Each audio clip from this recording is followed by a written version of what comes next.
kembali lagi di podcast Detak berpacu, detik berlalu, jangan lupakan masa lalu. Oke, di sini kita udah kedatangan narasumber, boleh Kak perkenalkan dulu? Oke, halo semuanya. Jadi kenalin, nama aku Kahana. Aku tuh dari Universitas Indonesia, jurusan akuntansi. Oke, siapa di sini mau masuk UI? Sumpah aku udah pusing banget waktu dulu mikirin cara masuk UI, tapi ternyata nggak keterima Kak. Kakak beruntung banget udah masuk UI ya. Jujur aku juga kaget sih. Kaget. Oke, di sini aku udah tahu belum kita mau bahas apa. Aku sih dengar selip-selipan dari yang kemarin kata sih undang-undang ya. Oh iya, periodisasi ya Kak, soalnya Iya. undang-undang kita banyak banget. Kita udah pindah berapa kali undang-undang? 4 ya? 4 undang-undang. 4 kali. Sini aku mau undang kakak sebagai narasumber. Makasih banyak Kak Hana udah mau datang ya. Oke, as you know kan Kak, konstitusi yang awalnya enggak deh, kita balik zaman perang Indonesia menang. Terus udah dibikin lah itu konstitusi oleh BPUPKI, disahkan oleh PPKI tanggal 18 Agustus 1945. Di sini aku yakin banget nggak semudah itu kan Kak dia ngebentuk itu. Jadi gimana sih Kak cara proses terbentuknya UUD 1945? Boleh. Oke, jadi tuh sebenarnya tuh dimulai dari iming-iming Jepang dulu sih. Jadi Jepang itu tuh kayak menawarkan kita itu sebuah kemerdekaan. Nah, dibentuklah suatu badan yang pertama. Itu disebut BPUPKI atau Badan Penyelidik Usaha-Usaha Persiapan Kemerdekaan Indonesia. Nah, tugas si BPUPKI ini untuk merumuskan dasar negara dulu yang nanti akan dicantumkan dalam UUD kita juga. Nah, itu tuh kalau nggak salah terjadi 3 kali. Yang nyebutnya ada Mohyamin, Soekarno, dan Sutomo gitu kan. Walaupun akhirnya dipakai yang milik Soekarno yang disahkan pada 1 Juni.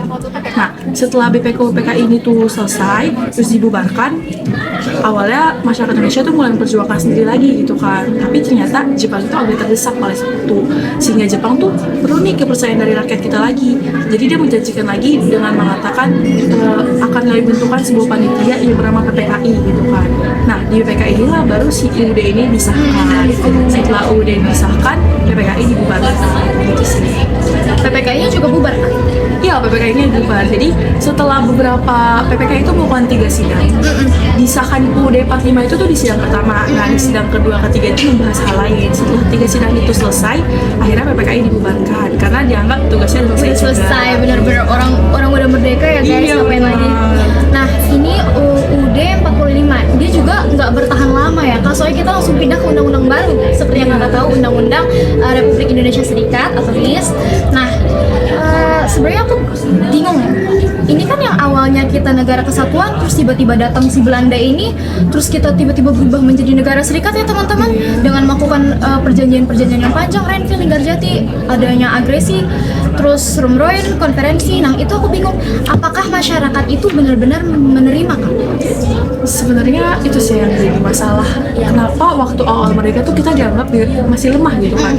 Karena masih banyak yang kontra dengan bentuk negara kita. Kayak kita kan berjuang secara satu kesatuan, satu Indonesia gitu kan. Tapi kenapa setelah merdeka malah jadi serikat, malah jadi negara yang ada pecah-pecahnya gitu kan? Sehingga banyak negara yang merasa kayaknya UUD ini tuh nggak cocok deh untuk negara kita gitu. Kayak mereka merasa kayak harusnya negara kita itu menjadi negara kesatuan, jangan menjadi negara yang terpisah-pisah gitu. Terus ini tuh juga menggunakan sistem parlementer. Yang kalau kita tahu sekarang kita menggunakan presidensial. Jadi banyak warga yang merasa kayak nggak setuju, sehingga di tahun itu banyak terjadi pemberontakan. Itu sih mungkin tanggapan dari rakyat Indonesia tersebut. Pemberontakannya banyak kan waktu itu?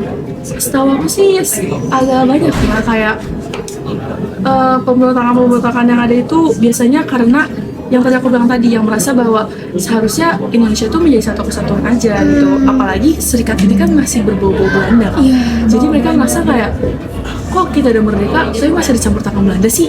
Tuh gara-gara status quo itu ya Kak. Harusnya kalau misalnya nggak ada status quo, kita nggak akan pindah periodisasi sebanyak ini ya teman-teman. Nah, itu juga jadi alasan kenapa UUD RIS ini nggak bertahan lama kan, hanya berapa tahun, lalu kita pindah ke undang-undang sementara di tahun 1950 ya. Nah, di sini boleh nggak Kak pengaruh dari undang-undang ini Kakak jelasin di sini? Untuk pengaruhnya seperti yang tadi aku bilang, kan kalau di UUD RIS itu mereka negaranya itu jadi negara serikat kan. Benar. Nah, di UUD sementara ini sepertinya mulai terdengar dari suara rakyat kayak kenapa sih kita harus jadi negara serikat gitu kan.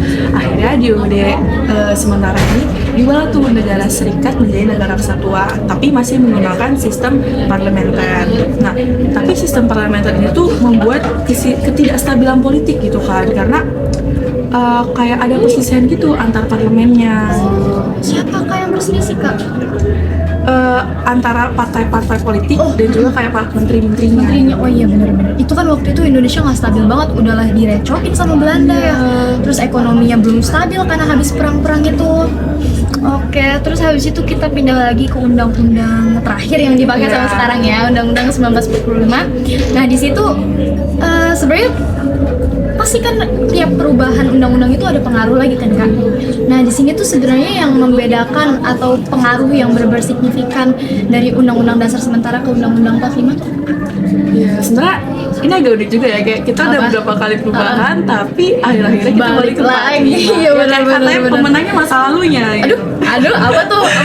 Nah, kalau untuk pengaruhnya sendiri tuh kayak yang tadi, kalau misalnya di undang sementara itu kan hanya diubah negara kesatuannya gitu aja, negara kesatuan aja. Tapi sistem pemerintahan masih belum berubah. Nah, di Undang 45 yang baru ini nih ada yang berubah nih, yang tadinya parlementer tuh menjadi presidensial gitu. Jadi kita punya kepala negaranya itu adalah presiden, dan kepala pemerintahan itu masih ada di kayak eksekutif, legislatif, dan yudikatif gitu kan. Nah dari UUD ini pun adalah tuh namanya pemilihan langsung yang kayak kita tahu sekarang kayak pemilu, untuk presiden dan juga untuk DPR gitu kan. Jadi benar-benar menciptakan citra bahwa Indonesia itu negara demokrasi yang berkesatuan gitu.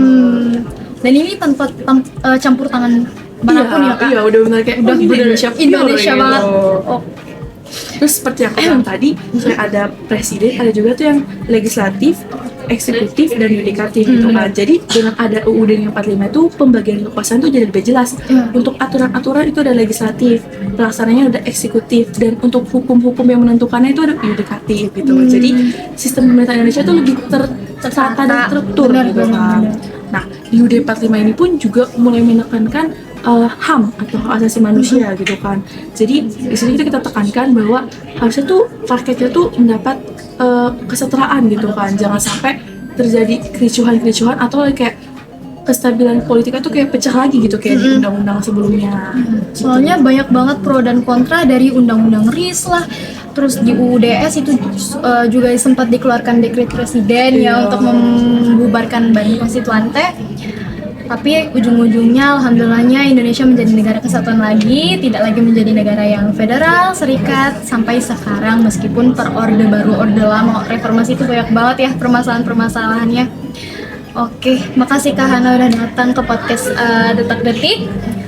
Terima kasih. Terus teman-teman yang mau tips UI boleh tanya ke Kak Hana aja, langsung tanya. Mungkin nanti kita bakal ngundang Kak Hana lagi di episode-episode selanjutnya ya Kak. Makasih Kak. Terima kasih teman-teman yang sudah menyaksikan podcast Detak Detik. Sampai jumpa, jangan lupakan masa lalu, jangan lupa podcast ini. Kita tunggu di sesi berikutnya. Dadah.